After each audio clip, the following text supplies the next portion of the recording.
This is Darren Cowan. I'm here with Luc from Gorguts, and I'll be interviewing him for Metal Underground tonight. Gorguts just ended up, they just played their show here, the Mohawk. Black Dahlia Murder's playing now. So how's the tour been going so far? Amazing. Amazing? Amazing. Just good stuff. Well, how do you like touring with these other guys? This is the first time you toured with these bands, right? Yeah. Camaraderie is great. It's just great. It's so super fun. Everybody's nice. It's perfect. Can't complain. Fantastic. So what do you think about the difference in styles of all the bands that are on this tour? It's killer because you got Noisem. They have this grindcore aspect to the tour. Us more experimental, so to speak, maybe ambient metal. Black Dahlia, they got this very heavy stuff, and they got their maybe the hardcore thing. Yeah. Would that be right? And Carcass. No intro, no. You know what I'm saying? It's been around for so long and everything. It's perfect. It's perfect. There's something for everybody.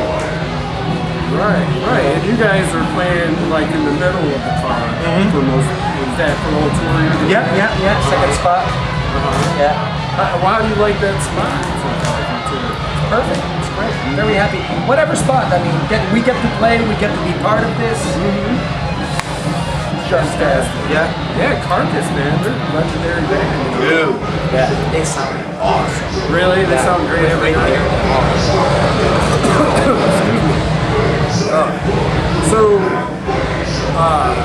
was Carcass an influence on early Gorguts for you guys? We always listen to their music, but if they would be an influence on our stuff, maybe when we started, even then, I don't know. Because I had Reek of Putrefaction and the Symphonies of Sickness, but I don't think Gorguts ever sounded. But I was always a fan personally. I have those records on vinyl, the Peel session on vinyl. That was 88 or something. Oh yeah, you remember those Peel sessions? Well, they reissued them. Earache reissued them a couple years ago. So yeah, I have all those Peel sessions. Wasn't that a radio show in England? Yes, it and was. The band would perform live John there. Peel. So yeah. Anyway, always been a fan, but to be an influence on us, it's hard to tell. Well, so what do you see with their fans and Black Dahlia fans? I mean, do you think they're making some new fans? Totally. A lot of people, I run merch every night, and I like meeting the fans and, shaking hands and sharing with them. And many of these young fellas, they weren't even born when our first Tucker came out. So of course we're getting new fans, that's for sure. That would be a yes. So that's good that you're bringing in the new crowd, the young crowd, to get into some stuff. And isn't that amazing? I mean, that's no ballad tour or whatever, and look at all the people that are coming over to listen to heavy stuff like this. This is great. This is amazing. There's hope for extra music. Oh, that's fantastic. It's in a great position, I think. Well, I mean, yeah, going back to your early days, you guys came out, like the late 80s? That formed in 89. Yeah, 89. Did the demo in 90, and first record came out late 91, first tour 92.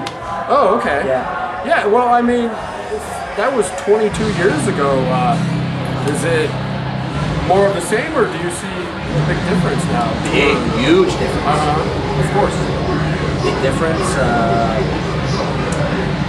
That was the first wave of death metal, if you can say. But yes and no. But like 93, 92, there was a big buzz. Before us, there's the first generation, so to speak, of death metal. We had Obituary, Sepultura, Beneath the Remains. They were still death metal. First Morbid Angel. So we came after that. So, but the scene, that was the beginning, in a way. So we haven't been on the road this much back then. So I couldn't recall having those kind of turnout every night. But this is different. It's not like just us playing. We wouldn't draw this amount of people just ourselves. This is like an happening. So it's a different angle. Right. But it was, and you know what? 200 people, 150 people, 1,000 people, we give the same energy and same appreciation for people coming over and share the show with us. So. And well, I wanted to talk to you a little bit about the last time I saw you guys play. The only time was when you toured with Deicide and Marty. Yeah. So what were you guys doing back then? Were you? It seemed like you played mostly stuff off of like Considered Dead. Back then? Yeah, because like you did a reissue of the early album. No. Back then, okay. that was From Wisdom to Hate. So we performed mostly stuff of From Wisdom to Hate and Obscura. Of course, we had a couple songs from Erosion and Considered Dead, but no, that was pretty much the set list back then. And considering the very early stuff, what's going to be re-released, those are demos, pre-productions from Considered Dead, Erosion, the original demo as well. Yeah, I think that's the one that I was referring to. Yeah. When you guys put that out about that time. Yeah. So what's the set like this time? I mean, you're mostly concentrating on covered singing. Yes. Yeah. We played half the record Wow. on Obscura. So. Yeah, and you played the full record on the tour before. Yeah, in December. That's what we did. When John was playing with us on that tour. So, and I really wanted to have the album's original lineup performing every song. Because, you know, with time, I think every song deserves to be part of the set. It's kind of a shame because like back in the days we would put out a record and we have those strong titles and there's always like the left. There's always a few songs that are left in the corner that never even made the set list. Oh yeah. So, but this time around, I didn't want to do that because the record is a concept record and I wanted to have every song needs to be there. Every song is important. So, yeah. So how does it follow conceptually when you're on the stage? Do you go like in chronological order? Play the album like if you would listen to it. Right. Same thing. Same thing. Because the order is important as well. Let's say you write a book and you read the chapters randomly. The story won't work the same, or it won't work at all. Right. So a record to me it's the same thing. This song has to be before this one. But with this tour though, I mean like you're not playing as long of a set, correct? No, but that's why we play the first 4 songs, but in the same up to the string piece. So Yeah, then that's your outro exactly right there. Yeah. Awesome. Yeah, and you know, speaking of John, like he left the band recently. He left. I mean, it's not he left. It's he's busy. He's busy with Origin, and we talked about that a while before. You know, I post a little letter or something. Right. Some blabbermouth. Yeah, that's it. Just explains the situation. No bad blood, no nothing. Because you know, Patrice ended up filling up for John for a long time. And we ended up playing even more shows with Patrice than John. And Patrice lives like an hour 15 from my place. We get to practice like 2 days a week and everything. But that doesn't have, it's not even a matter of talent or anything, or bad blood or whatever. It's a matter that Origin are a massive touring band. They're gonna go on touring stretch for a year and a half, 2 years for a record. And also Patrice is very solicited to play. He plays with the Massacre, he plays with Symbolic Carnage, plays with us. What's that? Does he play with the bodies? Well, that's back in the days. These guys are not even around.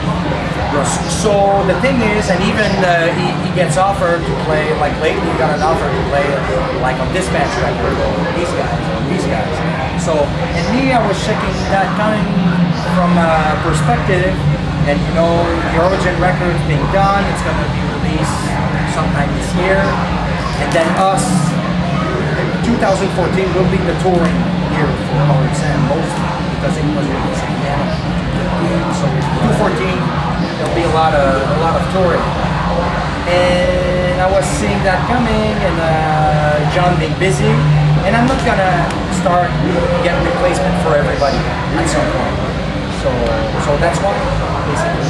For a long-term thing, you know, it'll be easier for me to push the band, having a drummer more available, and that's it. I'm not gonna ask John to put Origin aside so he works on my music. And that's always been rule number one for me.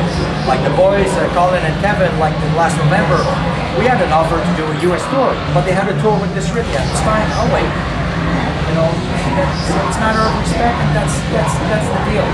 But at the end of the day, it made sense to replace John because he was the busiest member with his main project. That's why. But so yeah. So will you ever think about having one of your musicians do like a double duty tour? John did it in December. Oh. Yeah, because Origin played toured with us. So Oh, okay. Played with Origin, and right after he did the Gorguts. Oh wow, He great. pulled it off perfect. Yeah, that's fantastic. So, what's going on next? I understand you guys are playing Maryland Death Fest. Yep, we do this tour, but before Maryland, we'll go to Europe for about 10 shows, 10, 11 shows with Misery Index. Okay. Yeah. Then that's going to start in Portugal and end at the Neurotic Death Fest. Then 2 weeks after that, we come back, we do MDF, and 2 weeks after MDF, and we go to Europe again. We should play shows around Denmark and stuff like that for about a week, and then we're gonna step with Death to All in Europe. Oh, okay. For 2 weeks or so. I'll So, be great. are you guys involved with playing any of the Death songs? Are you doing? No.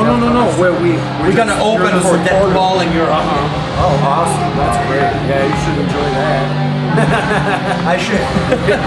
Well, I mean, you got the Death shirt on. And, you know, you guys kind of have that progressive wave that Death can do. It's like it's totally different, you know.